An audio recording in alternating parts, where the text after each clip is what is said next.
2019년. 아, 1학기가 아니고. 잠깐만요.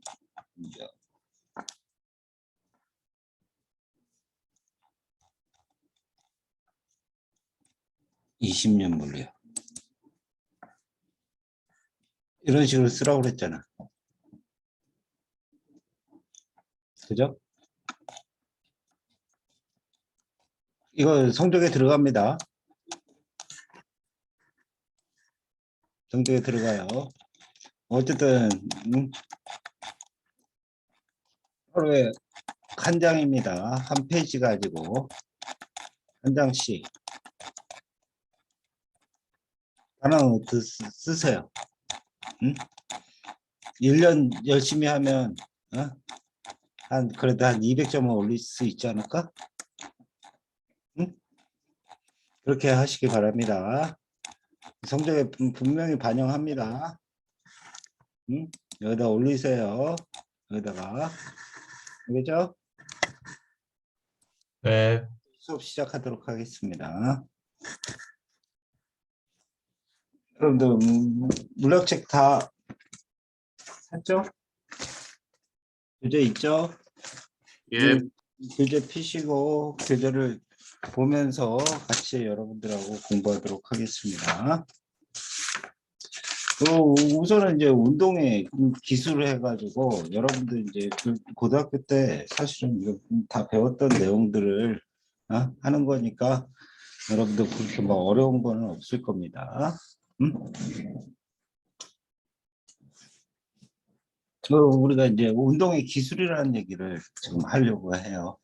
그래서 이제 변이와 벡터, 속력, 속도, 등속도 운동, 상대 속도, 가속도, 그다음에 등가속도, 직선 운동, 여기에 대해서 얘기를 하려고 합니다. 그래서 여러분들 이제 물체의 위치와 변이, 변이는 뭐죠? 위치하고 변이는 여러분 이제 스칼라하고 벡터 개념 알죠? 스칼라는 우리가 크기만 가지고 있는 거고, 그 다음에 이제 그 변이, 속력과 속도 이렇게 지금 되는데, 요거는 벡터고요. 속력은 우리가 스칼라입니다. 크기와 방향을 갖게 되면은 우리가 벡터라고 얘기하는 거고요. 그 다음에 등속 그 직선 운동하는 그 물체의 이동 거리, 시간, 속도, 시간 그래프에서 속도와 이동 거리를 구할 수 있다. 이거를 우리가 공부를 해야 되고요. 상대 속도에 대해서 얘기를 할 거고요. 가속도의 개념에 대해서 얘기하고, 그 다음에 등가속도, 직선 운동에 대해서 이해하고 그래프를 우리가 해석할 수 있어야 됩니다. 그러면 나가보도록 하겠습니다. 여러분들 이제 변이와 벡터에 대해서 얘기를 하려고 해요. 우리가 이제 운동이라는 거는 그 물체의 위치가 시간에 따라서 변하는 현상을 우리가 일어났던 거 나 그 하나 뭐 부족해가지고. 여러분들 소리를 꺼줬으면 좋겠습니다. 특별히 자기가 얘기하고 싶으면 소리를 넣어주시고요. 본인이 저기 하면 되니까.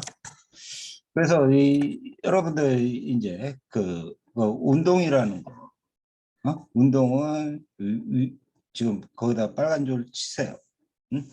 위치가 시간에 따라서 변하는 현상을 우리가 운동이라고 얘기하고요.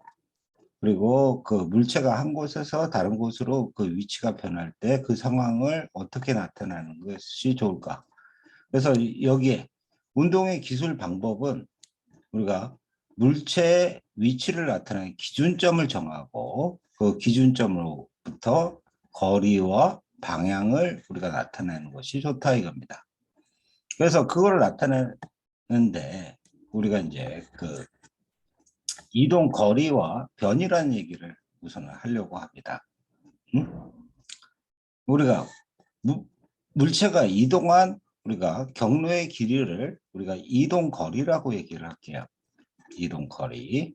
이동 거리라고 얘기하는데 내가 지금 집에서 학교를 가는데 우리가 우체국을 들렸다가 학교로 가는 경우는 이동거리가 얼마일까요? 300m에다가 400m죠. 그러면 여러분들이 그 이동 거리는 우리가 700m가 될 겁니다. 응? 근데 집에서 학교까지의 거리는 우리가 500m입니다. 응?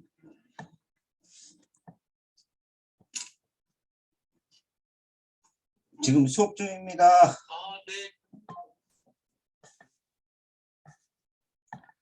여기 그래서 우리가 직선거리는 지금 500m인데요.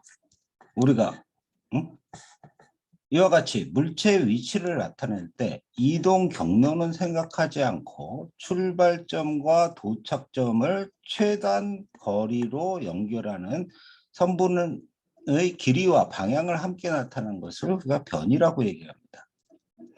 내가 여기에 집에서 학교까지 가는데 이동 거리는 우리가 400m와 300m를 우리가 더한 700m가 되겠지만 우리가 집에서 학교까지의 변이는 여기에 크기는 얼마일까요? 여기 500m죠. 그리고 방향을 포함하는 이 벡터로 표현하는 이런 거를 우리가 변이라고 얘기를 할 거예요. 그래서 여러분들 이제 벡터에 대해서 얘기를 하려고 합니다. 벡터. 우리가 크기만을 우리가 스칼라의 양이 있고요. 스칼라가 있고 벡터가 있는데요. 스칼라는 우리가 크기만을 나타내는 물리량을 우리가 스칼라라고 얘기를 하고요. 그래서 이 스칼라의 양에는 뭐 길이, 질량, 시간, 속력 이런 것들이 스칼라의 양이고요. 변이에 뭐가 있다고 그랬죠? 크기와 방향을 포함한다라고 얘기를 했죠. 그래서 그 크기와 방향을 함께 나타나는 것을 우리가 벡터라고 얘기합니다. 벡터 또는 벡터량이라고 얘기하고요. 이 벡터량에는 우리가 변이라고 표현하고 변이라는 거와 속도 그리고 힘 등이 있다 이겁니다. 그래서 우리가 스칼라량을 우리가 표현할 때는 우리가 그냥 표현을 하지만 우리가 벡터량을 우리가 표현할 때는 화살표를 붙이거나 여기에 그림에 여기 좀 화살표를 지금 표현했죠. 화살표를 위에다가 붙이거나 아니면 볼드체 문자로 나타내서 우리가 벡터를 우리가 표시를 합니다. 그래서 이제 벡터를 우리가 표시를 할 때는 벡터의 크기와 그 다음에 벡터의 방향을 우리가 표시하고요. 그 다음에 어떨 때는 이제 시작점까지 같이 이렇게 표현을 합니다. 그래서 이게 벡터의 표시법은 우리가 일반적으로 여기다가 볼드체로 쓰거나 아니면 그 위에 화살표를 붙여가지고 우리가 벡터로 우리가 표현을 하도록 하겠습니다. 그리고 여러분들 이제 벡터의 합성 방법에 대해서 얘기를 하려고 합니다. 벡터의 합성. 벡터는 벡터의 합과 우리가 차를 구하는 방법인데요. 여기 지금 보도록 하겠습니다.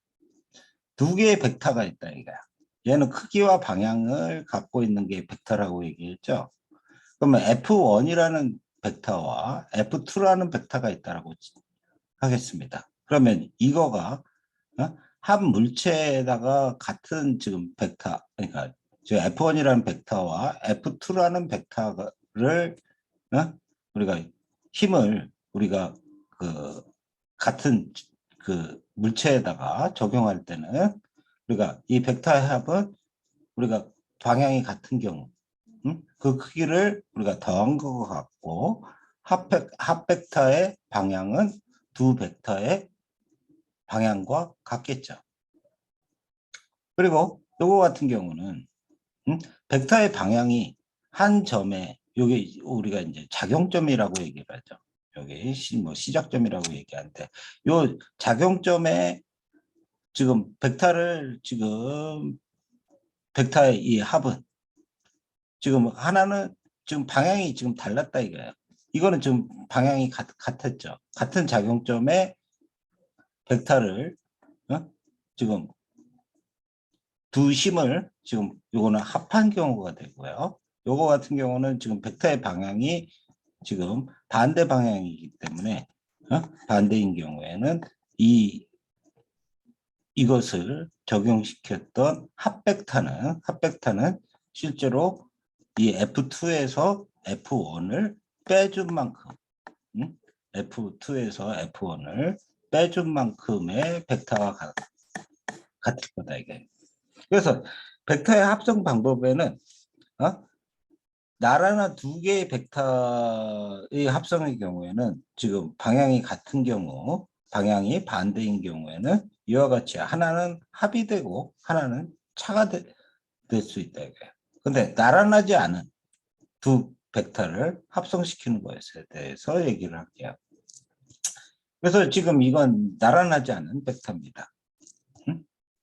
그래서 요거 같은 경우는 지금 나란하지 않은 두 벡터의 합성 방법은 우리가 평행사변형법과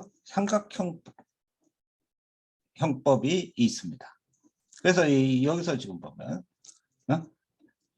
요 F1이라는 벡터와 F2라는 벡터는 사실은 나란하지 않죠.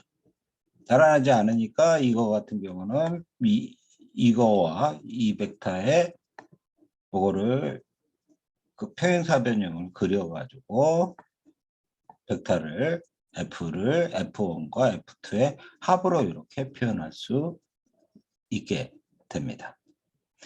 삼각형법은 삼각형법은 여기에 지금 F1이라는 벡터가 있잖아요. 여기에 F1이라는 벡터가 있으면 우리가 여기에서 지금 보면은 여기서 지금 보면 요 화살표가 여기에 지금 벡터의 방향을 나타내는 화살표인데 여기를 우리가 벡터의 머리라고 얘기하고 여기를 우리가 벡터의 꼬리라고 얘기를 할 거예요. 그래서 이놈의 F2의 벡터의 꼬리를 F2의 벡터의 꼬리를 F1의 벡터의 머리로 옮겨주는 거예요. 지금 무슨 얘기냐면 요게 저 합벡터를 지금 구하려고 하는데 F2의 벡터의 꼬리가 여기죠. 그러면 F1의 벡터의 머리로 옮겨서 이렇게 표현하면 여기와 여기를 잇는 F1의 꼬리와 F2의 머리를 연결하는 그 선이 합벡터가 된다 이거죠. 그래서 나란하지 않는 두 벡터는 평행사변형법과 삼각형법이 있다 이겁니다. 그러면 이제 벡터의 차를 계산하는 거를 우리가 해보도록 하겠습니다. 벡터의 차를 계산하는 거. 그러면 좀 벡터의 차를 계산하는 거는 지금 여기에 F1에서 내가 F2를 지금 빼려고 하는 거야. F1에서 F2를 빼려고 합니다. 그러면 이거 같은 경우는 F2를 F1의 방향과 반대 방향이죠. 응? 반대 방향인 F2-를 그러니까 F2의 마이너스 F2라는 요 벡터와 이 벡터의 합으로 계산해도 된다 이거죠. F1에서 F2를 뺀다는 얘기는 F2를 어쨌든 방향이 반대인 벡터로 만들어주고 그것을 합하면 된다 이거예요. 그죠? 그래서 이 그림은 지금 뭘 나타내냐.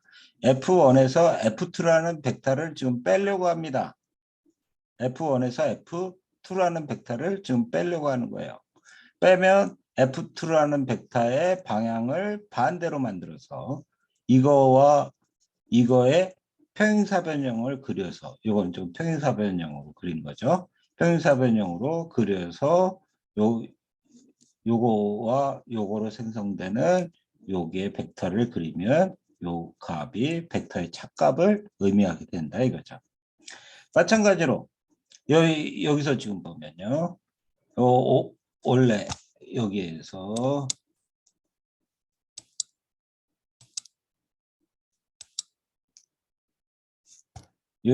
여기에 원래 벡터가 이게 F2였죠. 이게 F2였잖아. 그죠? 그러면 F2를 요거가 뭐가 되는 거예요? 마이너스 F2죠. 그죠? 그러면 요거와 요거를 지금 더하는 거니까 요 놈의 꼬리를 어디로? F1의 벡터의 머리로 놓고 이렇게 요걸 연결해서 여기에 F1의 머리에서 마이너스 F2의 머리로 선을 그으면 요거가 벡터의 차를 계산하는 방법이 된다 이게. 그래서 벡터의 지금 합성은 평행사 변형법과 삼각형법을 우리가 사용할 수 있다 이겁니다. 그 다음에 이제 벡터의 분해에 대해서 얘기를 하도록 하겠습니다. 우리가 벡터의 합성과는 반대로 한 개의 벡터를 우리가 두 개 이상의 벡터로 나누는 것을 우리가 벡터의 분해라고 얘기를 하겠습니다. 그래서 분해된 벡터를 우리가 성분 벡터라고 얘기를 할 거예요. 만약 이 그림에서 지금 봅시다. 이 그림에서 보면 여기에 F라는 좀 벡터가 있어요.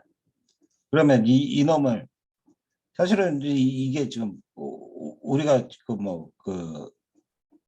X좌표, Y좌표로 이렇게 나눌 수 있겠죠.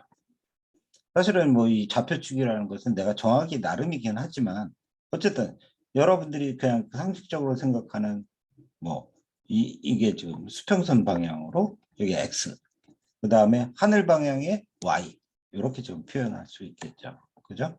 뭐 3차원 공간이면은 3디멘셔널 벡터로 나눌 수 있겠죠. 3차원의 벡터로 X, Y, Z로 우리가 표현할 수 있겠죠. 어쨌든 이 벡터를 표현하는데 여기에 각도 요 세타를 가지고 우리가 지금 X방향의 벡터 우리가 F라는 놈은 Fx와 Fy로 우리가 표현할 수 있다 이게. 그래서 여기가 지금 만약 세타라는 각도를 갖고 있다면 Fx는 어떻게 돼요? 요게 코사인이죠. 요게 코사인이죠. 코사인은 어떻게 돼? 이것분의 이거죠. 그렇기 때문에 여러분들이 fx는 여기서 지금 코사인 세타는 f분의 fx가 되고요. 그 다음에 사인 세타는 어떻게 되죠? 사인 세타는 f분의 fy가 되겠죠. 그렇습니까? 사인 세타는 f분의 fy가 될 겁니다.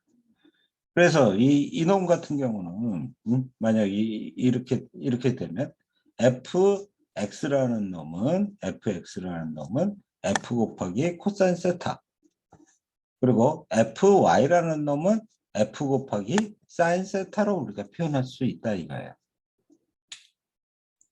그리고 이 벡터의 크기는 어떻게 표현할 수 있냐? 여러분들 여기서 지금 보면 이게 지금 피타고라스의 정리죠. 그죠?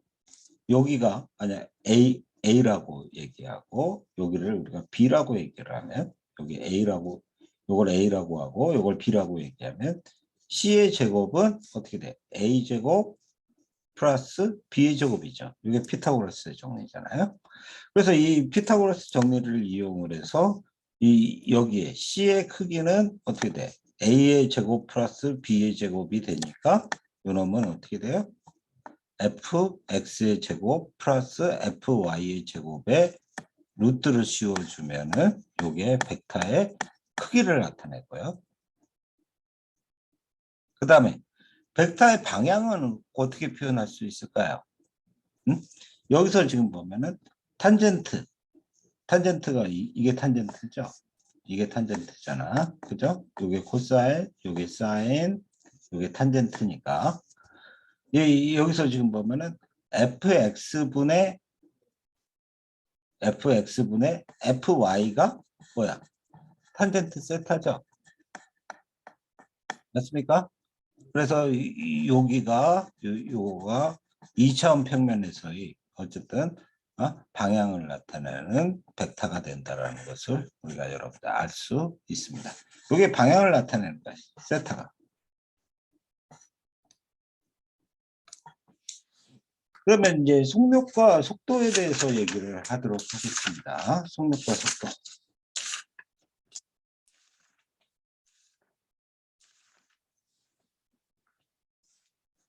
여러분들 운동에 빠르기를 나타내는 방법은 일정 시간 동안 뭐 이거 읽지 않겠습니다.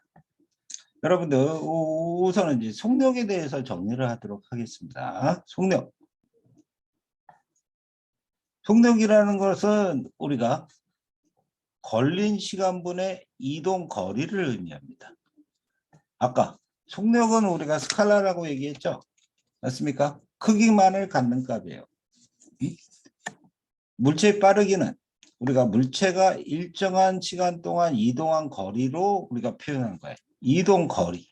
이동 거리를 뭐라고 얘기했지? 아까 스칼라라고 얘기했지. 그 다음에 요 걸린 시간도 이건 시간입니다. 시간은 스칼라예요.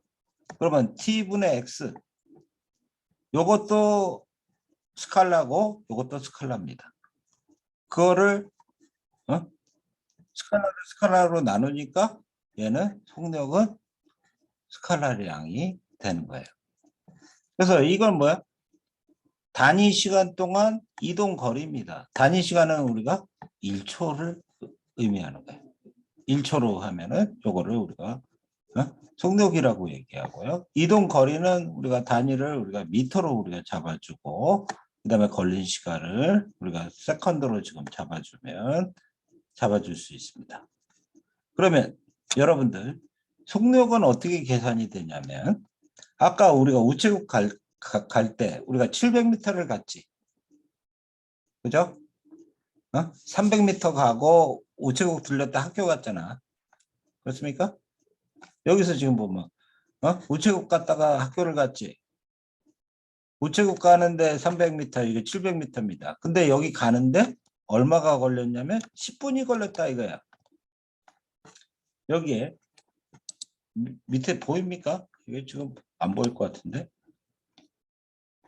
여기 지금 밑에 보입니까? 여기? 예. 왜요? 지금 이동 거리를 걸린 시간으로 지금 나눠줘야 되니까 10분이면 얼마야? 600초죠? 맞습니까? 예. 그러면 600분의 700m가 되죠? 600분의 지금 700m가 600분의 700이 되니까 얘는 초당 1.2m를 의 속력으로 갔다는 얘기가 됩니다. 근데 우리가 이제 그 속도로 우리가 표현하면 어떻게 될까요? 얘는 600분의 얼마죠? 500이죠. 맞습니까? 여기가 거리가 얼마야? 직선 거리가. 이거 500이죠. 그다음 속도는 뭐야? 우리가 지금 변이라고 얘기했습니다. 변이. 변이는 크기와 방향을 나타내는 거예요. 그래서 여기가 500m야. 나중에 이제 속도라는 걸 속도라는 얘기할 텐데 우리가 속력은 스칼라량이고요. 속도는 뭘 표현하냐면 걸린 시간 델타 t분의 그 다음에 단위 시간분의 뭐냐면 변이를 나눠준 거야. 그러면 얘는 지금 얼마야? 시간이 얼마죠? 600초죠. 600초에 얘는 500m가 됩니다. 그러면 뭐야? 6분의 5, 미터 퍼 세컨드가 된다 이거예요. 방향은 오른쪽이 되겠죠. 아까 방향이 여기가 지금 어떻게 돼요? 집이었고 여기가 학교였죠.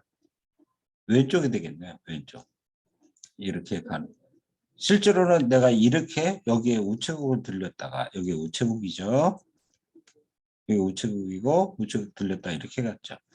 우리가 속력을 구하라고 하면은 사실은 1.2m가 되겠지만 속도를 구하라고 하면은 얘는 이렇게 지금 되는 겁니다. 그래서 뭐 우리가 속도라고 얘기를 하면은 사실은 이 지금 속도라고 얘기를 하면 사실은 우리가 속력과 속도를 사실은 나눠서 생각하지 않아요. 근데 물리에서는 속력과 속도는 분명히 다른 양입니다. 속력과 속도는 다른 양이에요. 그래서 이 속력은 우리가 스피드라고 얘기하고 그 다음에 속도는 우리가 벨로시티라고 얘기를 합니다. 이따가 볼게요. 그 다음에 이제 평균 속력이라는 얘기를 할게요. 평균 속력. 평균 속력이라는 것은 요게 지금 걸린 시간 분의 이동 거리를 우리가 나타냅니다. 여기 지금 보면 또 똑같죠. 근데 이 지금 나타낸 게 여기서 보면 내가 시각 T1이라는 시간에서 T2라는 시간이까지 차의 위치가 X1이라는 위치에 있었어. 그 다음에 T2라는 시간에 X2라는 위치에 있었다. 그러면 여기에 T2에서 T1을 지금 T2에서 T1을 지금 빼면 그거를 우리가 뺀 거를 우리가 델타 T라고 정의를 할게요. 그리고 여기의 위치와 여기의 위치를 지금 빼준 거를 우리가 델타 X라고 얘기를 합니다. 그러면 이 평균 속력은 델타 T분의 델타 X로 지금 표현하는 거예요. 그리고 여기에 평균이라는 것을 의미를 표현하기 위해서 요건 벡터 표현이 아니에요. 요 위에다가 어떻게 돼? 대시를 하나 붙였죠? 우리가 벡터를 표현할 때는 어떻게 표현한다? 속도를 표현할 때는 이렇게 표현합니다. 이렇게 V. 이렇게 표현하고요. 요거 같은 경우는 평균 속력을 지금 의미하기 때문에 평균 속력을 의미하기 때문에 거기에 V 여기에다가 햇을 하나 붙여놓은 거예요. 그래서 이 평균 속력은 우리가 쉽게 계산할 수 있는데 어떤 자동차가 2시간 동안 120km를 움직였다. 그럼 걸린 시간을 우리가 단위를 우리가 아워로 만약 잡겠다라고 하면 이동 거리는 120km 같다라면은 60km per hour로 우리가 표현할 수 있죠. 그래서 뭐 이런 식으로 지금 되는 거고, 그리고 이 평균 속력은 이동한 거리를 걸린 시간으로 이걸 나눠준 값이죠. 그죠? 이동 거리를 걸린 시간으로 나눠준 거기 때문에 자동차가 달리는 동안 속력의 변화를 나타내지 않습니다. 자동차는 어쨌든 뭐 빨리 가다가 늦게 가다가 할 수 있지만 평균 속력은 속력의 변화를 나타내지는 않겠죠. 그리고 만약 여기서 지금 보면 델타 T분의 델타 X 있죠. 요거를 T를 0으로 만약 보내준다면 요거는 뭐가 되냐면 순간 속력이 되는 거예요. 요거는 순간 속력이 되는 거예요. 이거는 델타 T분의 델타 X 여기서 지금 요게 시간을 어떻게 짧게 하겠다 이거야. 짧게 하면은 이게 순간 속력이 된다 이거야. 이게 순간 속력이에요. 자동차의 속력계 있죠. 얘는 어떻게 돼? 가면서 내가 밟으면은 속력이 올라가고, 그 다음에 뭐 천천히 가면은 속력이 내려오겠죠. 그죠? 그래서 이제 우리가 이거는 아주 짧은 델타 t를 지금 0으로 보낸 순간 속력을 의미하는 계기판이다 이거야. 자동차의 속력계는. 응? 그래서 물체가 속력이 변해서 이동할 때는 평균 속력으로는 그 물체가 어느 순간에 빠른지 또는 느린지 알 수 없기 때문에 이 순간에 필요한 것이 순간 속력이다 이거야. 그래서 순간 속력은 다음과 같이 이렇게 표현한다. 리미트 델타 t를 이렇게 지금 표현한다. 그러면 속도에 대해서 얘기를 하겠습니다. 속도. 속도 이렇게 정해야 합니다. 시간분의 변이 v는 t분의 변이를 의미하는 거죠. 그래서 여기 한번 같이 읽어보도록 하겠습니다. 속도라는 것은 물체의 운동을 기술하려면 빠르기뿐만 아니라 운동의 방향도 함께 나타나야 되는 경우가 많다. 빠르기와 방향을 함께 나타내는 물리량을 우리가 벨로시티, 속도라고 우리가 얘기한다 이거야. 방향도 우리가 표현해야 된다 이거야. 그래서 일상생활에는 속력과 속도를 구별하지 않고 같은 용어로 사용하지만 물리학에서는 두 물리량을 우리가 엄격히 우리가 구별해야 된다. 여기서 지금 보면요. 이 속도를 지금 표현했는데 자동차가 오른쪽 방향으로 60km/h로 가고 있습니다. 그 다음에 이거 지금 왼쪽 방향으로는 60km로 이렇게 가고 있어. 그러면 얘 스피드, 그러니까 우리가 이놈의 속력은 서로 같지만은 방향이 지금 서로 다르죠? 맞습니까? 그죠? 방향이 다릅니다. 그래서 우리가 여기 지금 보면은 이 이놈과 이놈의 나중에 위치는 전혀 다른 데가 돼요. 그래서 오른쪽으로 향하는 우리가 자동차 같은 경우는 지금 방향을 표현하는데 플러스 60km/h로 지금 가는 거고요. 얘는 마이너스 60km/h로 이렇게 표현을 해야지 여기에 그러니까 속도를 표시할 수 있는 방법이 됩니다. 그리고 사실은 여기에 방향을 표시를 해야 되겠죠. 그래서 이놈의 이 속도는 단위 시간당 변이고요. 여기에 그 단위는 속력의 단위하고 같겠죠. 미터 퍼 세컨드 또는 킬로미터 퍼 아워로 우리가 표현을 하겠죠. 그래서 여러분들 여기 지금 보도록 하겠습니다. 여러분들 속도는 우리가 벡터임으로 우리가 크기만 있는 속력과는 구별해야 된다라고 지금 써져 있어요. 여러분들 요 그림을 한번 볼게요. 물체가 이제 여기 지금 자동차가 있어요. 자동차가 있어요. 자동차가 원형특을 따라서 같은 속력으로 계속 돌고 있어요. 그죠? 그러면 얘는 지금 속력은 일정하나 속도는 계속 변하고 있죠. 왜냐하면 이 속도는 뭐예요? 크기와 방향을 같이 나타내야 된다라고 얘기를 했죠. 그렇습니까? 크기와 방향을 나타내는 거야. 요놈의 요 시점에서 V1은 어느 방향으로 가고 있어? 여기로 가고 있죠. 그 다음에 여기에 V2라는 놈은 어떻게 돼?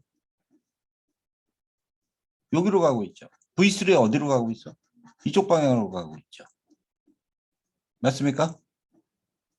그죠? 네. 응? 그러면 이게 지금 속도가 지금 변하고 있다는 얘기예요. 그죠? 속력은 변하지 않지만 속도는 지금 변하고 있다는 얘기예요. 이 자동차는 그러니까 속도의 크기는 같지만 방향이 계속 변하고 있어요. 그러면 우리가 속도가 변하면 얘는 뭘 가지고 있는 거야? 가속도를 갖는 거죠. 맞습니까? 예. 응? 속도가 변한다는 얘기는 가속도를 갖고 있다는 얘기예요. 그러면 얘가 가속도를 갖고 있다는 것은 얘가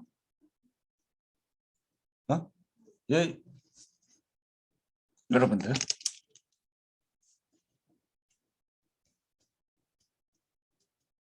F는 ma죠. 네, 맞아요. 맞잖아요? 이건 질량이고 이게 가속도죠. 네. 맞습니까? 그러면 우리가 F는 ma예요. 근데 얘는 지금 속도가 변하고 있지. 속력은 안 변해. 얘 뭐 50km per hour로 얘가 같은 속력으로 계속 돌고 있어. 응? 근데 속도는 지금 바뀐단 말이야. 왜 바뀌냐면 방향이 바뀌니까. 그러면 여기에 가속도가 있다는 얘기거든. 속력이 변하면, 그러니까 속도가 변하면 속도가 변한다. 이거는 뭐냐면 얘는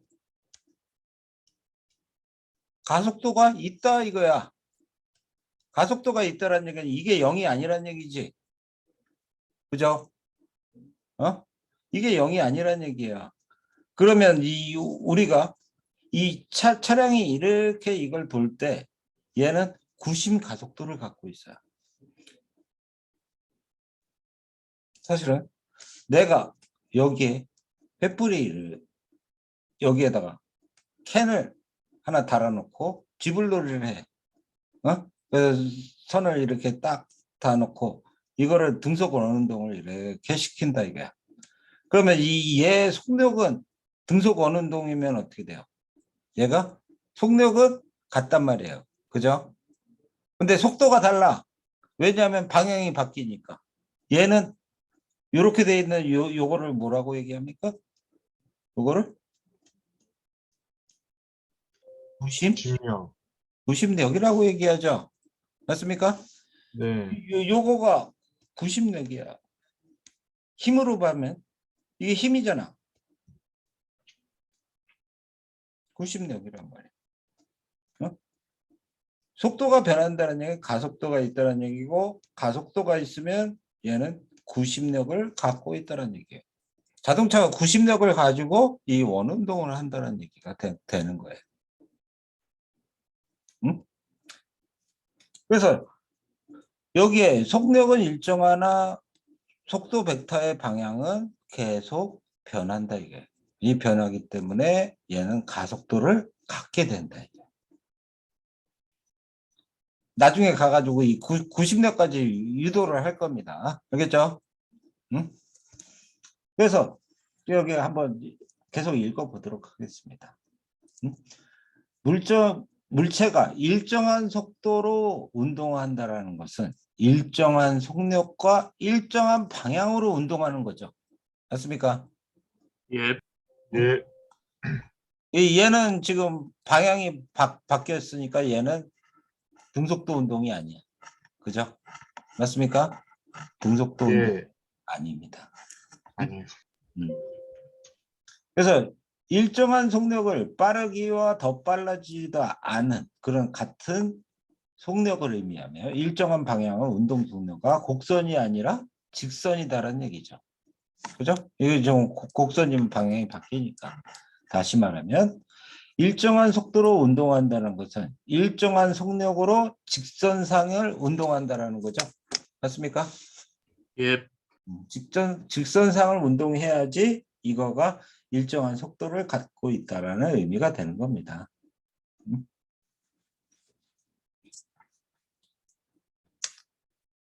그래서 여기에 지금 보면 물체의 속력이 변하거나 운동 방향이 변하는 것은 속도가 변한다는 것을 의미한다 이거죠. 이거 말의 의미를 알아듣겠죠? 맞습니까? 어? 예. 속도가 변한다는 것은 속력이 변하거나 운동 방향이 변한다는 것을 의미한다 이거예요.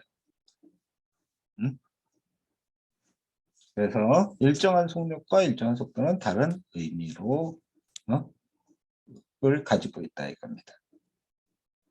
그러면 이제 등속도 운동에 대해서 얘기를 해보도록 하겠습니다. 등속도 운동. 여러분들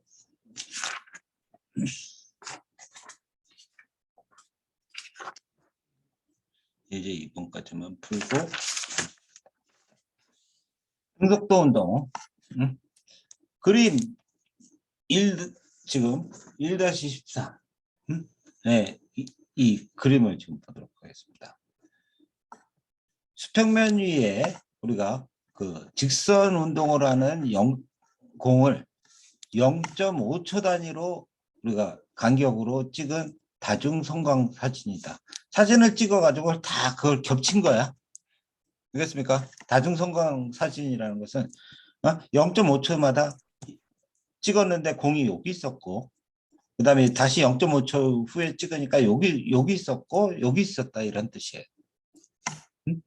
그래서 왼쪽에 있는 공을 기준으로 해서 각 공의 위치를 측정해 보면 구간 사이의 거리가 같다 이거예요.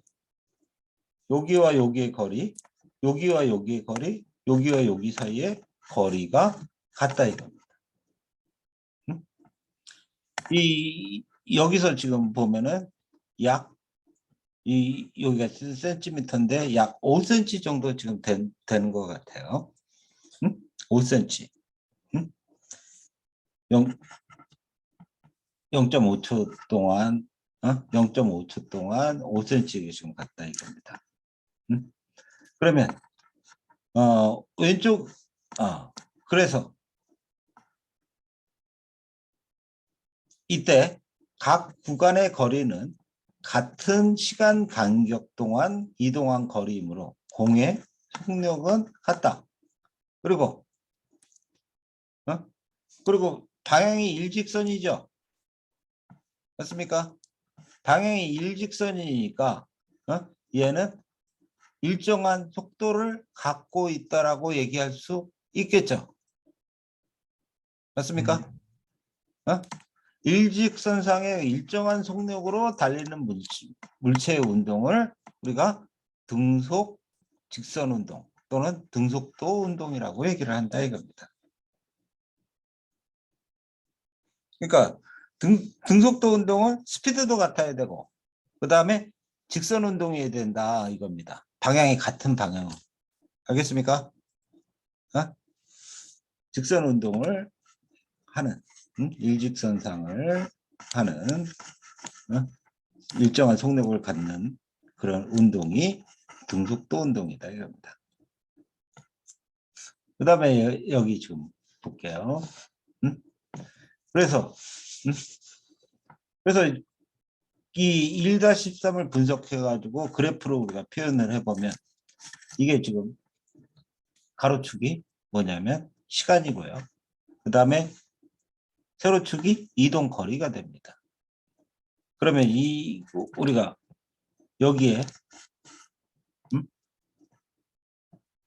여기에 지금 여기가 이동 거리죠. S를 우리가 이동 거리라고 우리가 지금 표현을 했어요. 그 다음에 요거는 시간이에요. 그러면은 우리가 속력은 우리가 어떻게 표현했죠? 이동 거리를 뭐로 나눠줬지? 걸린 시간. 시간으로 나눠줬죠? 그러니까 요거는 지금 S는 지금 VT 이렇게 지금 S는 VT 이렇게 돼 있는 거 아니야? 그렇습니까? 요게 Y축이니까 요게 Y축이고 그다음에 여기는 지금 시간축이죠. 맞아요? 그럼 Y는 AX 형태로 지금 돼 있는 거 아니야? 이거 지금 뭐야? Y는 AX라는 건데 이 A가 뭘 의미하죠? 기울기를 의미하죠? 그러니까 여기에 요 기울기가 무엇을 나타낸다? 속도를 나타낸다라는 것을 의미하는 겁니다. 우리가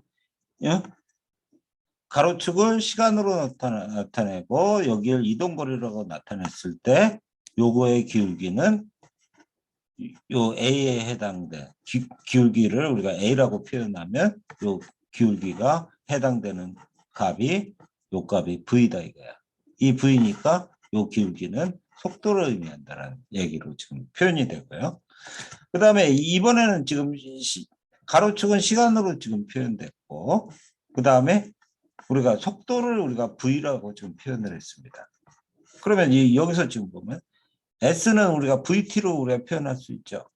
원래는 T분의 S인데 이거를 S는 VT라고 표현할 수 있잖아. 그렇죠? 맞습니까? 그러면 가로축은 지금 V이고요. V인데 얘가 지금 일정 속도로 지금 가고 있지. 맞습니까? 일정 속력이잖아. 그러니까 여기 지금 속도가 이렇게 된 거야. 그러면 어떻게 돼요? V와 T를 곱하면 뭐가 돼요? 여기의 면적이 뭐가 되는 거야? 이동 거리가 되게 되는 거죠. 그렇습니까? 이동 거리가 되는 거죠. 그래서 이 그래프를 보고 여기에서 요 놈은 좀 속도를 의미하고 여기의 면적은 이동 거리를 의미한다는 것을 여러분들 알면 됩니다. 그러면 예제 1번 한번 문제를 풀어보도록 하겠습니다. 자동차가 6세컨드 동안 80m를 이동한 다음에 다시 남쪽으로 4세컨드 동안 60m 이동했다. 그럼 자동차의 평균 속력은 얼마냐? 이렇게 지금 얘기하고 있죠. 그 다음에 두 번째는 뭐야? 평균 속도를 우리가 구하라고 얘기를 했죠. 맞습니까? 그러면 속력은 뭐야? 델타 T분의 뭐야? 이동 거리를 계산해 주면 되죠. 그럼 이동 거리는 얼마야? 80m, 60m죠. 그러면 140m입니다. 80m에다가 이동 거리는 140m고 그 다음에 여기가 6초고 여기가 4초라고 얘기했으니까 얘는 합하면 10초죠. 10초니까 10분의 140 하니까 14m/s가 됩니다. 이해하겠죠? 그 다음에 그럼 평균 속도는 우리 어떻게 구한다고? 변이를 시간으로 나눠줘야죠. 맞습니까? 그럼 변이를 계산을 하도록 하겠습니다. 변이는 얼마가 되냐면 얘는 동쪽으로 갔다가 남쪽으로 갔다라고 했으니까 여기에 변이는 피타고라스 정리에 의해서 80의 제곱, 60의 제곱 계산해서 그걸 루트로 나눠주면 얘는 100m가 됩니다. 여기가 100m예요. 그래서 이게 100m가 되니까 여기에 속도의 크기는 우리가 10분의 100이 되고 100m/s가 되고요. 방향은 어떻게 돼? 동남쪽이 되겠죠. 동남 방향으로 우리가 이렇게 표현을 해야 된다 이겁니다. 그 다음에 예제 2번 한번 풀어보도록 하겠습니다. 예제 2번. 예제 2번 풀어보겠습니다.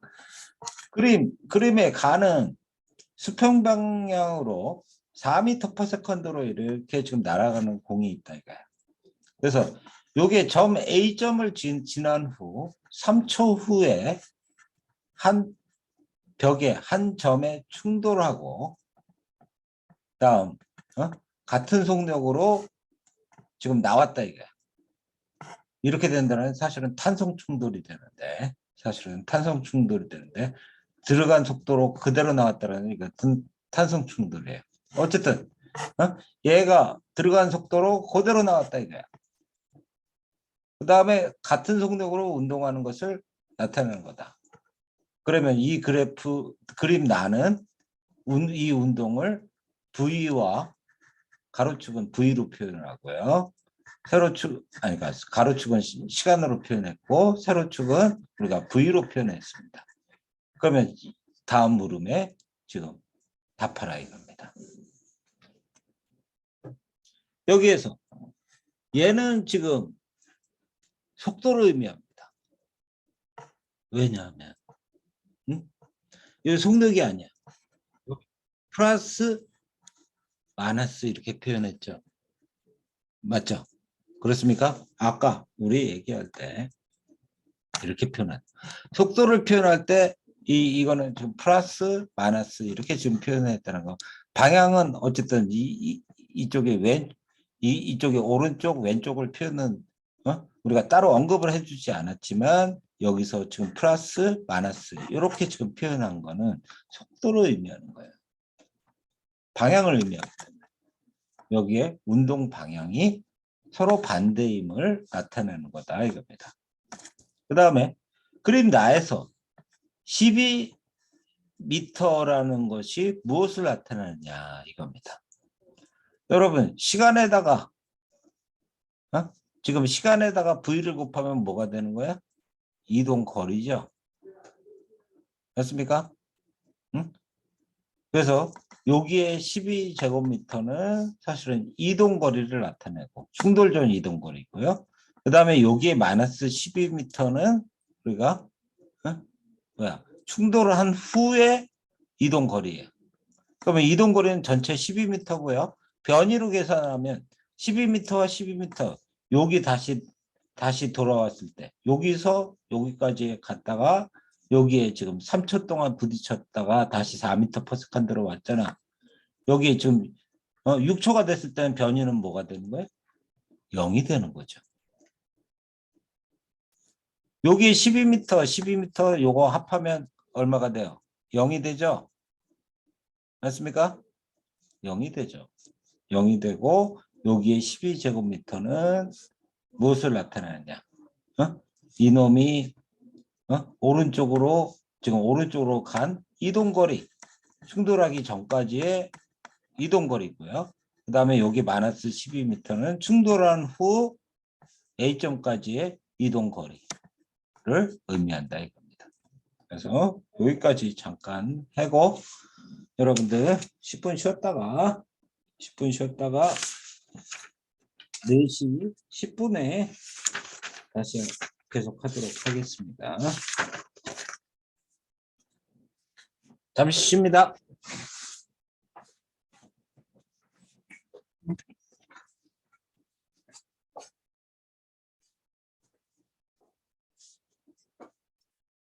녹화를 빠져나갈 필요 없어요. 녹화를 잠깐